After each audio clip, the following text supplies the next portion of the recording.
काली बहू का जादुई ब्यूटी पार्लर। माँ, हमारे गांव में जो नई आंगनवाड़ी खुली है उसमें ब्यूटी पार्लर का कोर्स करवाया जा रहा है। क्या आप मुझे वहाँ पर कोर्स करवा दोगी? लेकिन बेटी, तू पार्लर का कोर्स करना क्यों चाहती है? क्योंकि माँ, मुझे लोगों का मेकअप करना, उन्हें अच्छे से तैयार करना बहुत अच्छा लगता है। अच्छा, ऐसी बात है तो ठीक है, मैं तुम्हारा एडमिशन वहाँ करवा दूंगी, लेकिन उससे पहले मुझे तुम्हारे पिताजी से पूछना होगा। ऐसा कहने के बाद दुर्गेश्वरी घर के कामों में लग जाती है। वहीं दूसरी तरफ मेघना शाम होते होते अपने पिता के आने का इंतजार करने लगती है। माँ, देखो पिताजी घर पर आ गए। चलो अब उनसे पूछो कि मैं गांव की आंगनबाड़ी में ब्यूटी पार्लर का कोर्स सीख सकती हूँ। ओहो, तुम तो पीछे ही पड़ गई हो। अभी तुम्हारे पिताजी आए ही तो हैं, उन्हें जरा पानी तो पीने दो, उसके बाद पूछती हूँ। दुर्गेश्वरी एक ग्लास पानी लेकर मनोहर के पास जाती है, जिसके बाद मनोहर पानी पीता और एक लंबी सी सांस लेकर कहता है, आज मुझे कबीर मिला था, उसका बेटा भी उसके साथ था। और तुम जानती हो, उसका बेटा भी बिल्कुल हमारी मेघना की तरह है, रंग से काला। मैंने उनसे मेघना की बात की थी शादी के लिए, तो वो लोग मेघना की शादी के लिए तैयार हैं। दुर्गेश्वरी ये सुनकर चुप रह जाती है। लेकिन अभी मेरी बेटी की उम्र ही क्या है, अभी वह छोटी है, अभी तो केवल 19 साल की ही है। तुम जानते हो ना हमारी बेटी का रंग कितना काला है। ऐसे में उसकी शादी जितनी जल्दी हो जाए उतना अच्छा होगा। क्या पता फिर कोई उसे पसंद ही न करे, तो क्या करोगी? अच्छा ठीक है, आपका जो मन करे आप कर दो, लेकिन मेरी बेटी हमारे घर के पास वाली आंगनवाड़ी में ब्यूटी पार्लर का कोर्स सीखना चाहती है। अच्छा ऐसी बात है, तो कोई बात नहीं, वो सीख लेगी, लेकिन उसे जितनी जल्दी हो सके घर के काम ज्यादा सिखाना। ये सब मेघना दूर खड़ी सुन लेती है, जिसके बाद वो एक तरफ खुश होती है लेकिन दूसरी तरफ मायूस भी थी। वह अपने कमरे में जाती है और अपने आप को शीशे में देखकर कहती है, हे भगवान, क्या मैं इतनी काली हूँ कि कोई भी मुझसे शादी ही नहीं करेगा? आखिर काले लोगों के साथ ऐसा क्यों होता है? काले लोगों के बारे में लोगों की सोच इतनी बुरी क्यों होती है? मेघना उस रात बिना खाए ही सो जाती है। अगले दिन वह आंगनबाड़ी में जाकर अपना ब्यूटी पार्लर के कोर्स में नाम लिखवा देती है। एक तरफ उसकी शादी की तैयारी चल रही थी तो दूसरी तरफ वह अपना ब्यूटी पार्लर का कोर्स कर रही थी। शादी से पहले वो कोर्स खत्म कर लेती है, जिसके बाद वह कुणाल के साथ शादी करके उसके घर चली जाती है। शादी के बाद उसके ससुराल वाले अपना रंग ढंग दिखाना शुरू कर देते हैं। सुबह सुबह अपनी एक गंदी शक्ल लेकर मेरे सामने मत आया करो भाभी। अनाया ऐसा कहकर कॉलेज चली जाती है। अरे ओ कोयले की खदान, यहाँ क्या खड़ी है? जा जाकर मेरे लिए नाश्ता लेकर आ। अभी लेकर आती हूँ माँ जी। मेघना रसोई में जाती है और अपनी सास के लिए नाश्ता बनाकर ले आती है, जिसके बाद वो अपने कमरे में जाती है और अपने पति कुणाल के लिए अच्छे से कपड़े निकाल कर रखती है। अच्छा हुआ तुमने कपड़े निकाल दिए, अब मैं समय से पहुंच जाऊंगा।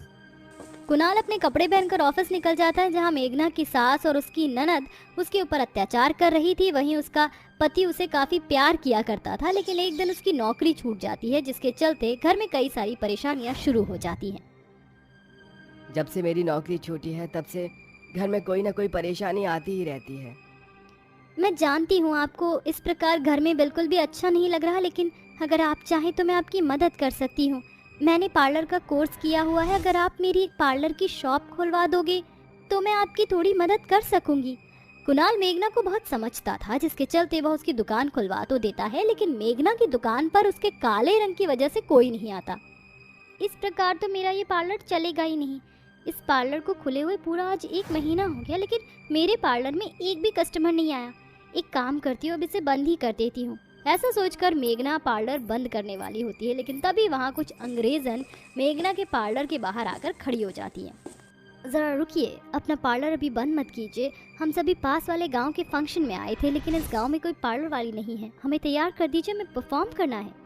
मेघना उन सभी अंग्रेजनों को तैयार करने के लिए मान जाती है। वो अपने पार्लर में उन सभी को बुला लेती है, जिसके बाद वह अंग्रेजन को पार्लर के अंदर बिठाकर उसका मेकअप करने लगती है। एक के बाद एक वह उन सभी को मेकअप कर देती है। तुमने तो बहुत अच्छा मेकअप किया है हमारा, बिल्कुल परियों की तरह। आखिर हम परियां ही तो हैं। क्या कहा? आप सभी परियां हो? मेघना को उनका सच पता चल जाता है। वो सभी अंग्रेजन अचानक से अंग्रेजन परियों में बदल जाती हैं। बिल्कुल सही कहा तुमने, हम यहाँ तुम्हारी परीक्षा लेने आए थे। तुम बहुत अच्छी हो। आज से ये कोई मामूली पार्लर नहीं बल्कि जादुई पार्लर है, जिसमें जो भी तैयार होने आएगा वो यहाँ से बहुत खूबसूरत होकर जाएगा। सोफिया, मैडी और अलीना तीनों ही मिलकर उस पार्लर को जादुई पार्लर बना देती हैं और मेघना को बहुत खूबसूरत भी बना देती हैं। अरे वाह, क्या सच में ये मैं ही हूँ? आपने तो मुझे बहुत खूबसूरत बना दिया है। आज के बाद तुम लोगों को खूबसूरत बनाना और सबकी मदद करना। ऐसा कहकर वह अंग्रेजन परियां वहां से चली जाती हैं। उसके जाने के बाद पार्लर के बाहर और भी कई सारी लेडीजें आ जाती हैं। मेघना, हमारा मेकअप करो ना। नहीं नहीं, पहले मेरा मेकअप करो, मुझे सुंदर होना है, बिल्कुल तुम्हारी तरह। इतनी सारी लेडीज को देखकर मेघना बहुत खुश होती है, जिसके बाद वह एक के बाद एक सभी को अपने जादुई ब्यूटी पार्लर में बुलाती है। जो भी उस जादुई ब्यूटी पार्लर में जाता है वह खूबसूरत होकर बाहर निकलता है, जिसके चलते सभी लोग मेघना को खुशी खुशी पैसे भी देकर जाते हैं। आज तो कमाल ही हो गया, इतने पैसे तो कुणाल जी ने जिंदगी में कभी नहीं कमाए होंगे। अब मैं अपने घर की परेशानियों को भी ठीक कर सकती हूँ। मेघना उन पैसों से राशन खरीदती है और घर का जरूरी सामान भी खरीद लेती है, जिसके बाद वह घर ले जाकर सभी के लिए खाना बनाती है। अरे बहू, काली से तू अचानक गौरी कैसे हो गई? ये चमत्कार कैसे हुआ? मेघना अपनी सास, ननद और अपने पति को सारा सच बता देती है। ये तो बहुत अच्छा हुआ बहू, लेकिन मुझे माफ करना, मैंने तुम्हारे रंग का बहुत मजाक बनाया। हाँ भाभी जी, अगर हो सके तो मुझे भी माफ कर देना। मेघना सबको माफ कर देती है। सब कुछ भूल जाइए और सभी लोग खाना खाइए। उस दिन सभी लोग पेट भरकर खाना खाते हैं। अगले दिन जब सवेरा होता है, मेघना कुणाल के साथ रास्ते में जा रही होती है। तभी रास्ते में कुछ आदमी लोग कुणाल को मेघना के साथ देखकर कहते हैं, अरे देखो तो सही, बताशे के साथ मकोड़ा चल रहा है। इस सुंदर सी नारी के साथ ये काला कलूटा आदमी बिल्कुल जच नहीं रहा। कुणाल को ये सब बहुत बुरा लगता है, लेकिन वह किसी से कुछ नहीं कहता और चुपचाप मेघना के साथ चलता रहता है। जैसे ही मेघना का पार्लर आता है, वह अपने साथ कुणाल को अपने पार्लर के अंदर लेकर जाती है। ये तुम क्या कह रही हो? ये तो औरतों का ब्यूटी पार्लर है। तुम मेरा मजाक बनाना चाहती हो क्या? आपको मेरे ऊपर थोड़ा विश्वास होना चाहिए। बस मेरे साथ पार्लर के अंदर चलिए। मेघना कुणाल को अपने ब्यूटी पार्लर के अंदर ले जाती है, जिसके बाद वे उसका हल्का फुल्का मेकअप करती है। उसी से कुणाल बहुत गोरा और सुंदर हो जाता है। अरे वाह, मैं तो बिल्कुल हैंडसम लग रहा हूँ। बिल्कुल भी यकीन नहीं होता कि ये मेरा चेहरा है। आज के बाद आपको और मेरे को कोई भी काला नहीं कहेगा। मुझे नौकरी तो मिल नहीं रही, ऊपर से इस दुनिया में मेरे जैसे और भी लोग हैं जिन्हें ऐसा रंग चाहिए। तो क्यों ना हम दोनों इस पार्लर को सैलून बना लें, जिसमें औरतें और आदमी दोनों आ सकते हैं। मेघना कुणाल की बात मान लेती है और उस दिन के बाद से उस पार्लर के अंदर आदमी और औरत दोनों ही आ जा सकते थे। धीरे धीरे उनकी पार्लर की दुकान बहुत फेमस हो जाती है और वह अपने जीवन में अच्छा खासा कमाने लगते हैं। जमनपुर गांव में चंद्रवती नाम की 8 साल की बच्ची बहुत होशियार थी, जो कि हमेशा कक्षा के हर विषय में अव्वल नंबर से पास होती थी। एक दिन अपनी माँ राजवती और अपने बाबा रामू को मेडल लाकर वो कहती है, देखो माँ बाबा, मैं स्कूल की भाग दौड़ में प्रथम आई हूँ। देखो मुझे ये मेडल भी मिला और सारे परीक्षा में भी पास भी थी तो दूसरा मेडल मिला। मेरी बच्ची है ही इतनी होशियार, 1-2 क्या 100 मेडल पहनेगी एक दिन। बेटा पढ़ लिख कर बहुत आगे जाओ। माँ मैं जानती हूँ मुझे पढ़ने लिखने का कितना शौक है। आप देखना, एक दिन मैं बाहर जाकर पढ़ाई करूँगी और बहुत अच्छी नौकरी करूँगी और आपको यहाँ से ले जाऊँगी। राजवती, मैं तो अपनी बेटी को बहुत आगे पढ़ाऊंगा। पूरे गांव की सबसे होशियार छोरी है मेरी। अगले दिन बाजार में लकड़ियां बेचने के लिए खत्म हो गई थी। तभी राजवती रामू के साथ जंगल में लकड़ी काटने के लिए पहुंच जाती है, जहां लकड़ी काटते काटते वो एक पेड़ के नीचे बेमौत मर जाते हैं। कुछ देर बाद उनके घर पर दोनों का शोक मनाया जाता है, जहां चंद्रावती अपनी माँ और पिता को देखकर बहुत रोती है। माँ बाबा, आप मुझे छोड़कर क्यों चले गए? मैं आपके बिना कैसे रहूंगी? कौन मेरा ख्याल रखेगा? बेटा शांत हो जा, रोती रहेगी तो तेरे माता पिता को शांति नहीं मिलेगी। चाचू, माँ बाबा को वापस ले आओ, मैं उनके बिना नहीं रह सकती। मुझे उनकी बहुत याद आ रही है। हाँ, हमें पता है तुझे उनकी याद आ रही है, पर अब उनका नाम रोशन करना होगा। पढ़ाई लिखाई छोड़कर घर बार संभालने की तैयारी कर। क्या चाची, आप क्या बोल रही हैं? माँ बाबा ने मुझे पढ़ने के लिए बहुत प्रेरित किया है और उन्होंने कहा बड़े होकर भी पढ़ना। वो मुझे आगे बढ़ाना चाहते थे। आप मुझे नहीं पढ़ाओगे? तुझे पढ़ाने लिखाने के लिए रोज तेरा लंच बनाऊं, इतना टाइम नहीं है कि मैं तेरी सेवा करती रहूं। मुझे और भी काम है। अरे सविता बहन, कोई रिश्ता हो इसके लिए तो बताइए। मैं इसकी जिम्मेदारी आखिर कब तक लूंगी? एक ना एक दिन तो इसको शादी करके जाना ही है, तो क्यों ना अभी कर दूं। हाँ तुम बिल्कुल ठीक कहती हो। वैसे भी इतनी लायक है कि इसका बाल विवाह हो सके। मेरी नज़र में रामकिशन है, जिसके बड़े बड़े खेत खलिहान हैं, उसका कोई है भी नहीं, अकेला है। अगर तुम इसकी शादी उससे कर देती हो तो ये अकेली मालकिन होगी और तुम्हें भी पैसों से माला माल कर देगी। अगर ऐसा है तो सविता दीदी, आप शादी की बात चलाइए, हमारे सिर से ये बोझ तो कम होगा। हाँ हाँ, मैं तो अभी से शादी करने के लिए राजी हूँ। आप बस बात कर लीजिए सविता जी। ठीक है, मैं बात करती हूँ। ये बातें सुनकर चंद्रावती डरकर दरवाजे के पीछे छुप जाती है। जितना छुपना है छुप ले, शादी तो मैं तेरी करा कर ही रहूंगी। माँ बाबा होते तो वो मुझे पढ़ने को कहते, ना कि इनकी तरह शादी करने की। रोते हुए चंद्रवती अपने कमरे में चली जाती है। वहीं दूसरी ओर प्रीतम शिप्रा उन दोनों का अंतिम संस्कार कर देते हैं। कुछ दिन बाद सविता एक 45 साल के रामकिशन से चंद्रवती की बात करती है, जो कि कुछ हद तक बूढ़ा होने लगा था। साथ ही शिप्रा प्रीतम उससे मिलते हैं। नमस्ते रामकिशन जी, देखिए हमारी बेटी की फोटो। पसंद तो आई ना आपको हमारी कच्ची उम्र की चंद्रवती? मुझे तो पसंद है। आप राजी हैं ना अपनी बेटी देने के लिए? कहीं बाद में कोई दिक्कत हो तो बता दीजिए। अरे नहीं नहीं, ऐसी कोई बात नहीं है, हम अपनी बेटी आपको सौंपने के लिए तैयार हैं। ठीक है, बाकी आप किसी चीज की चिंता मत कीजिएगा। इतने सारे खेत हैं कि उसमें से 2 खेत मैं आपको दे दूंगा। जो पैसा है उन्हें आप रखिएगा। जी जी जी जी रामकिशन जी, आपका बहुत बहुत शुक्रिया। आपने तो हमारी सारी चिंताएं खत्म कर दी। ठीक है, तो आप हमें आज्ञा दीजिए, अगले सप्ताह शादी का मुहूर्त निकालकर आपके चौखट पर आएंगे। आप क्यों कष्ट करते हैं, बारात लेकर तो मैं आऊंगा। दोनों घर पहुंचकर चंद्रवती से शादी करने की बात को कहते हैं, जिसे सुनकर वो परेशान होती है और अपने माता पिता की तस्वीर लेकर रोने लगती है। वहीं दूसरी ओर 10 साल के कबीर के साथ भी यही हो रहा था। उसके पिता अंधे थे, माँ बेचारी कितनी संभालती। इसीलिए आस पड़ोस के लोगों की बातों में आकर वो भी अपने बेटे कबीर की शादी एक 50 साल की बुढ़िया अम्बावती से करने जा रहे थे, क्योंकि उसके पति, संतान, बच्चे सब एक एक करके गुजर गए थे। ऐसे में वो अकेली करोड़ों रुपए की मालकिन थी, जिसे संभालने के लिए उसे कोई चाहिए था। फिर उसके रिश्तेदारों ने कबीर के बारे में बताया। कबीर भी पढ़ने में बहुत होशियार था, बिल्कुल चंद्रावती की तरह। कबीर गिल्ली डंडा खेल रहा था, तभी उसकी माँ जमुना आकर कहती है, कबीर बेटा, और कितना खेलेगा बाहर? चल जाकर हाथ मुंह धो ले, हमें तेरी शादी कराने के लिए ले जाना है। अच्छे से नए वाले कपड़े पहन ले जो मैं तेरे लिए लाई हूँ। माँ, शादी तो बड़े होकर होती है ना, तो आप अभी से क्यों करवा रही हो? मैं तो अभी छोटा हूँ, मुझे पढ़ना है और मुझे खेलने और खाने का बहुत मन करता है। अरे बेटा, ये सब तो तू कोठी में जाकर भी कर सकता है। जिससे तेरी शादी होगी वो बहुत अमीर है, तेरे पापा की आंखों का इलाज करवाएं वो, अगर तू उससे शादी कर लेगा। नहीं माँ, मुझे नहीं करनी है शादी। तभी जमुना उसे थप्पड़ मारकर तैयार करके मंडप की ओर ले जाती है और कहती है, अगर तूने कोई भी होशियारी की तो मुझसे बुरा कोई नहीं होगा। चुपचाप से जाकर उस मंडप में बैठ जाइयो। तुझे जितनी पढ़ाई करनी थी तू कर चुका है, और खेलने के लिए तुझे वहाँ भी मिलेगा। कुछ अपने पिता की आंख ठीक कराने में कोई दिलचस्पी नहीं है तुझे? क्या तू अपने पापा से प्यार नहीं करता? माँ, मैं पापा से प्यार करता हूँ। आप मुझे पढ़ाओगी लिखाओगी तो मैं बड़े होकर पैसे कमा लूंगा, तब ठीक कर दूंगा पापा को। अभी शादी नहीं करनी। खुद को ज्यादा समझदार मत समझ, तेरे बड़े होने में अभी बहुत वक्त है। ऐसा कहकर जमुना कबीर को जबरदस्ती उस बढ़िया अम्बावती के साथ शादी करने के लिए बैठा देती है। तभी जमुना की बहन राधा वहाँ पहुंचकर कहती है, दीदी, ये सब तुम क्या कर रही हो?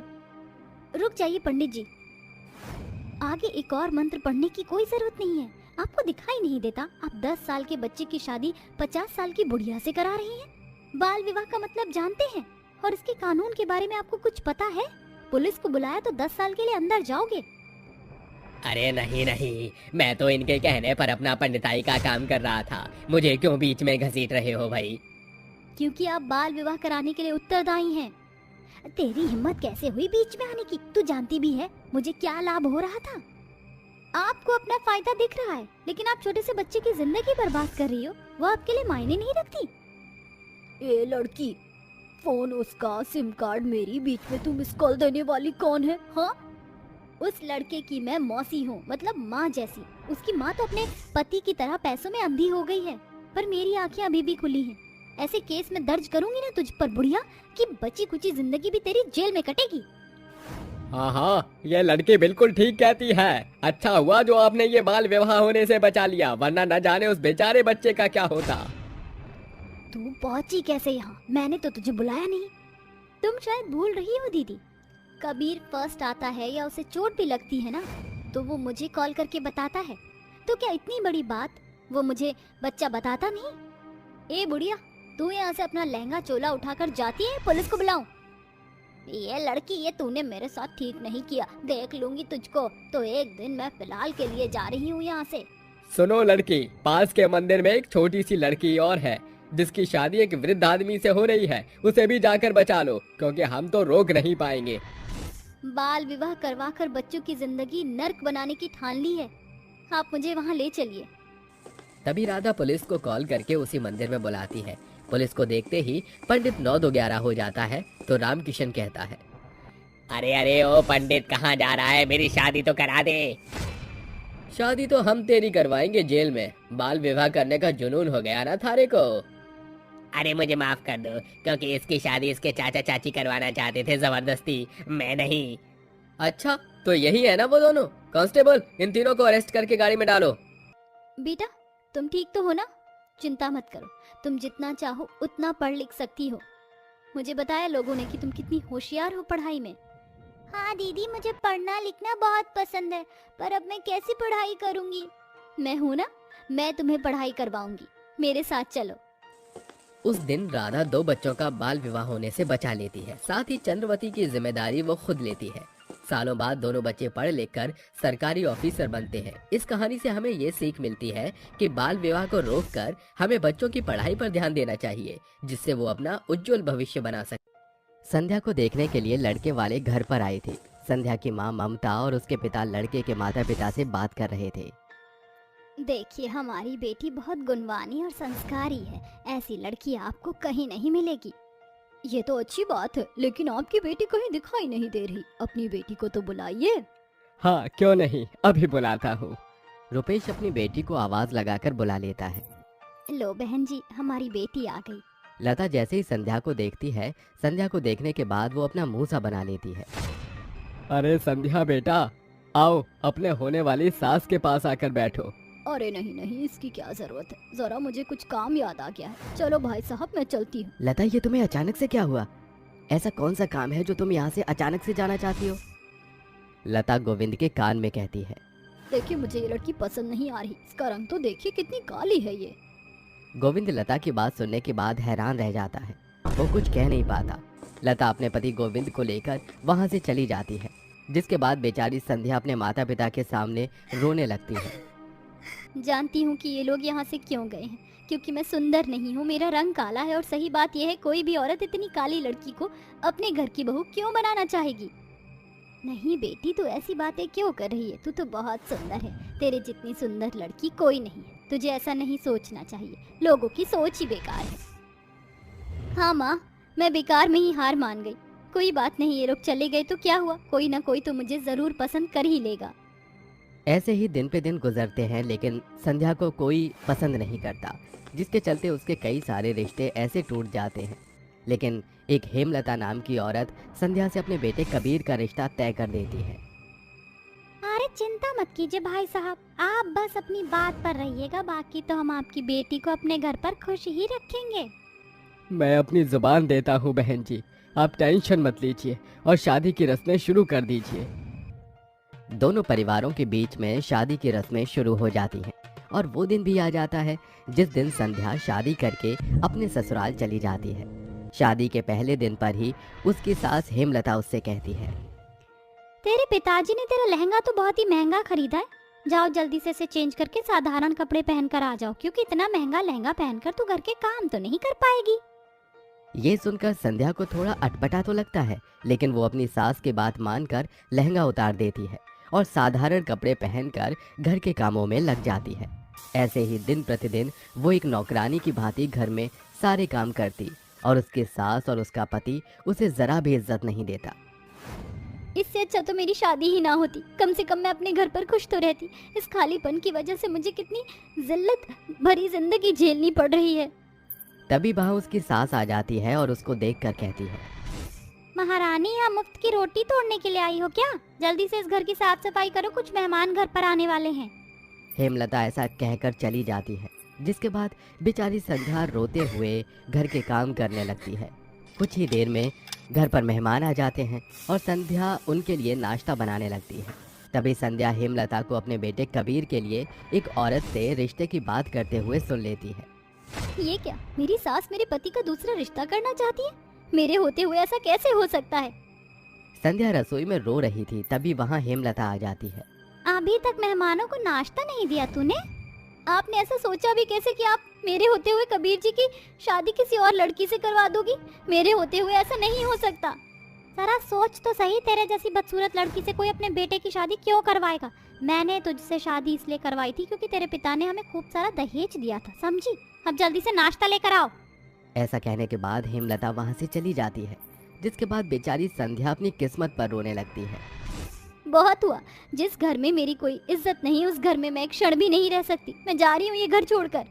ऐसा सोचकर वो सबसे छुपकर घर छोड़कर चली जाती है और चलते चलते एक जंगल में नदी किनारे बैठ जाती है, जहाँ पर वो रोती रहती है। तभी वहाँ एक बच्ची आ जाती है और उसे रोता हुआ देख उससे कहती है, क्या हुआ, तुम रो क्यों रही हो? मेरी किस्मत ही ऐसी है जो मुझे रोना पड़ रहा है। वैसे मुझे मेहंदी लगाने का बहुत शौक है। यहाँ कोई भी आता है तो कोई भी मुझसे मेहंदी नहीं लगवाता। तुम यहाँ बैठी हो और रो रही हो, क्या मैं तुम्हारे हाथों पर मेहंदी लगा सकती हूँ? उसके चलते तुम मुझे अपने बारे में बता देना। संध्या सेजल की बात मान लेती है, जिसके बाद सेजल के मेहंदी लगाते लगाते वो अपनी पूरी कहानी सेजल को बताती है, जिसे सुनकर सेजल को भी बहुत दुख होता है। अरे तुम्हारे साथ तो बहुत बुरा हुआ, लेकिन तुम चिंता मत करो, अब तुम्हें कोई भी बुरा भला नहीं कहेगा और तुम्हारी सभी परेशानियां खत्म हो जाएंगी। मेरी कालीपन की वजह से मेरी परेशानी कभी खत्म नहीं होगी। तुम्हारी ये झूठी तसल्ली मेरे किसी काम की नहीं। तभी अचानक से संध्या की मेहंदी में एक अजीब सी रोशनी निकलती है और देखते ही देखते संध्या का काला रंग अचानक से गोरा हो जाता है और वो बहुत सुंदर दिखने लगती है। वहीं दूसरी तरफ वो बच्ची एक परी में बदल जाती है, जिसके बाद वो परी संध्या से कहती है, मैं एक जादुई मेहंदी वाली परी हूँ। लोगों को मेहंदी लगाना मेरा शौक है। जब भी यहाँ कोई परेशान होकर आता है तो मैं उसकी परेशानी पूछते हुए उसे मेहंदी लगाती हूँ, जिसके बाद उसकी परेशानी हमेशा के लिए खत्म हो जाती है। आपने तो मेरी सभी परेशानियाँ दूर कर दी और मैं इतनी सुंदर हो गई हूँ कि मैंने कभी सपने में भी नहीं सोचा था। जादुई परी, आपका बहुत बहुत शुक्रिया। अब वापस घर लौट जाओ, समय ज्यादा हो रहा है। संध्या वापस अपने घर लौट आती है, जिसके बाद उसकी सास हेमलता उसे जैसे ही देखती है उसके होश उड़ जाते हैं। अरे संध्या, क्या ये तू है? माँ जी, ये मैं ही हूँ। कबीर जैसे ही संध्या को देखता है वो उसे देखता ही रह जाता है, जैसे मानो उसको पहली नजर में संध्या से प्यार हो गया हो। अरे, मैंने तो कभी सोचा ही नहीं था कि तुम इतनी खूबसूरत भी हो। कबीर और हेमलता दोनों को अपनी गलती का एहसास होता है, जिसके चलते वो दोनों संध्या से माफी मांगते हैं और संध्या उनसे कहती है, जो हुआ उसे भूल जाइए, अब हम लोग एक नई जिंदगी की शुरुआत करते हैं।